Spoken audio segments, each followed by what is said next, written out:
استاذ غسان عبود اليوم ما بينزل على اجري مثل ما طلع، ما بينزل الا اهل ادلب حاملينه على الكتاب. بس اهم شغلي $51 ما بتستاهل صفقه ترج ادلب، صفقه يا شباب. كف كف كف.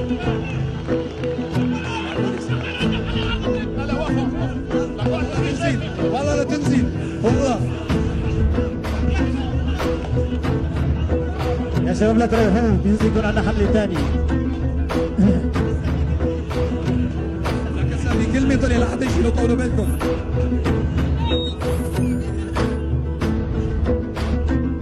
الله يجزيك الخير الاستاذ غسان عبود ابن ادلب البار، برع مبلغ ما يقارب او ما يقارب مبلغ $51 مليون الاستاذ غسان عبود ابن مدينه ادلب لحمله وفاه لادلب، الله يتقبل منه ويجزيه عنا كل خير. و51 مليون تستاهل صفقه كبيره كثير كثير كثير.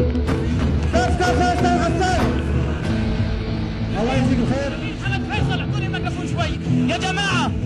الله يجزيه الخير السيد غسان عبود. في عنا ناس هون افاضل، اول مره بنشوف دور على الدفع، ناس تدفع ما شاء الله تبارك الرحمن. صفقه للشعب العظيم.